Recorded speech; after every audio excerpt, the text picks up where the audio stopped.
अगर बंगाल में कोई इलेक्शन लड़ेगा तो वो बंगाली मुसलमान इलेक्शन लड़ेंगे। और कौन से मुसलमान लड़ेंगे? उन मुसलमान लड़ेंगे जो मुसलमानों की आवाज को दबाया जाता है। वो मुसलमान लड़ेंगे जो मुसलमानों को सीए एनआरसी के नाम पर गोलियां मारी गई, वो मुसलमान लड़ेंगे। वो मुसलमान लड़ेंगे, वो मुसलमान लड़ेंगे जिनको मुर्शिदाबाद डिस्ट्रिक्ट के अंदर यूनिवर्सिटी ना देने का मुतालबा करे, वो मुसलमान बंगाल से इलेक्शन लड़ेंगे। और वो मुसलमान लड़ेंगे जिनको पूरे बंगाल के अंदर पिछड़ी तबके में रखा गया, वो मुसलमान आपके सामने इलेक्शन लड़ेंगे। यानी बोलने वाली बात यह है, बेजुबानों की जुबान बनकर असदुद्दीन अवैसी जैसी शख्सियत आपके बंगाल आने वाली है। आपको उनको सरों पर बिठाना है, उनको कामयाब करना है और उनको आप भरोसा दिलाना है। आप उनको भरोसा दिलाना है कि असदुद्दीन अवैसी की आवाज कौन सी आवाज?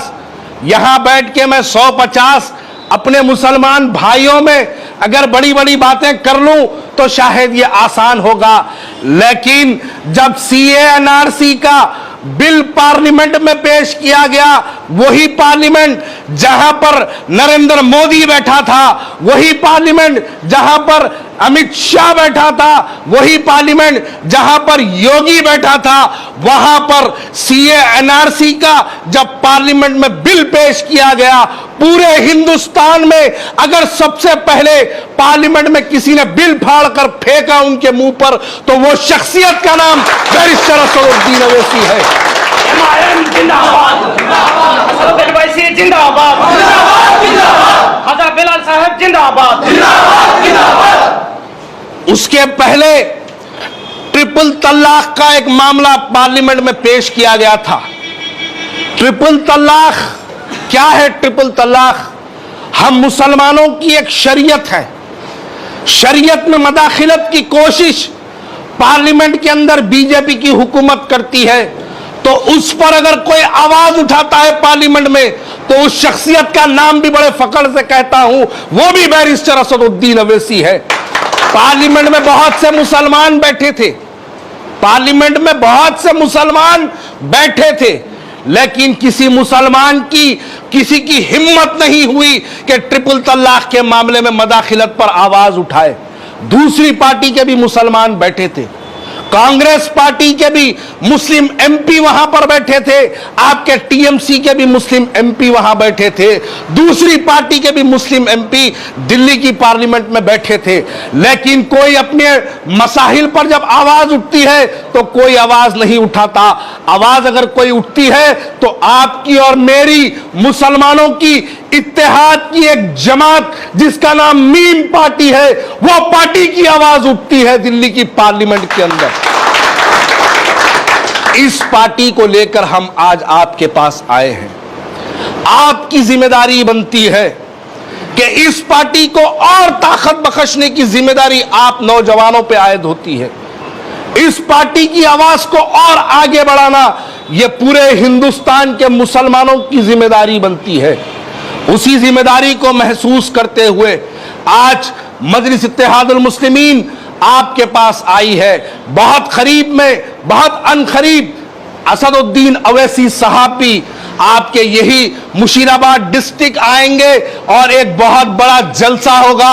यकीन मानो, वो जलसे के बाद आपके जो लीडर है, आपकी जो दीदी है, आपके जितने लोग बैठे हैं, इनको भी पता चल जाएगा कि यहां पर भी मुसलमानों का एक दादा है, मुसलमानों का एक भाई है, मुसलमानों का एक भाई है, मुसलमानों की एक आवाज है। ये आवाज भी इंशाअल्लाह ताला बहुत जल्दी आपके बंगाल में भी गूंजेगी इंशाअल्लाह ताला। लेकिन इसके लिए हम तमाम मुसलमानों को मुत्तहिद होना पड़ेगा। क्या हम कांग्रेस से, आपने सीपीआई हो, कांग्रेस हो या टीएमसी हो, 70 साल आप लोगों ने इस पार्टी को वोट देते रहे। 70 साल तक कभी आपने टीएमसी के नाम पर दिया, कभी आपने सीपीआई के नाम पर दिया, कभी आपने कांग्रेस के नाम पर दिया, लेकिन 70 साल में आपको क्या मिला? अब वक्त है, मैं वाज़ेह तौर पे कहना चाहता हूं, हमने 70 साल इनको वोट दिया, लेकिन अब वक्त है हम ठहरेंगे और हम वोट लेंगे इंशाअल्लाह ताला। वो मौक़िफ़, वो आवाज हमारी आपके दरमियान में आई है, इसको और ताकत बख्शिए, इसको और बुलंद करिए। क्या हम इनके झंडे उठाने पैदा हुए? क्या हमारा दुनिया में आने का वजूद इन सियासी जमातों की गुलामी का हमारा वजूद था? अरे हम भी एक यानी मुजाहिदा कौम में हमारा नाम लिया जाता है। हम यकीनन तादाद में बहुत कम है, लेकिन जंगे बदर में भी मुसलमानों की तादाद सिर्फ 313 थी और कुफ्फार मुशरिकीन की भी तादाद लाखों में थी। लेकिन उसके बावजूद भी जब अल्लाह का करम हम पर हुआ तो जंगे बदर में 313 मुसलमानों ने पूरी दुनिया की तारीख को गवाह करके रख दिया। वैसी ही आज भी हमको भी, आज हम भी ताकत में बहुत कमजोर है, लेकिन हम अपनी जानों को देने के लिए तैयार है, लेकिन मुसलमानों के इत्तेहाद को आगे बढ़ाते रहेंगे। और उसी लिए मैं आप लोगों से कहता हूं कि जब भी आपके पास इलेक्शंस का ऐलान होगा, हम अभी सर्वे करेंगे, हमारा एक डिटेल सर्वे आपकी विधानसभा को लेके, आपके ब्लॉक को लेकर, आपके डिस्ट्रिक्ट को लेकर चल रहा है। उसके बाद यहां से उम्मीदवार को, कैंडिडेट को मजलिस इत्तेहादुल मुस्लिमीन उतारेगी और इन तमाम को वो बातें सुनना पड़ेगा। ये तमाम सियासी जमातें, चाहे वो कांग्रेस, टीएमसी, सीपीएम हो, इनको वो सब कुछ सुनना पड़ेगा जो 70 साल से आपकी बातों को इग्नोर किया जा रहा है, आपकी बातों को नजरअंदाज किया जा रहा है।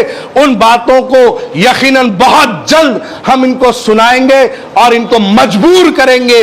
मुसलमानों के हम इनको बता देंगे कि जब तक ये इख्तिदार पे बैठने वाले, ये एमएलएस, ये एमपीज जब तक मुसलमानों की जूतियां नहीं उठाएंगे, ये एमएलए नहीं बनेंगे। हम इनको इस बात से भी वाकिफ करवाएंगे।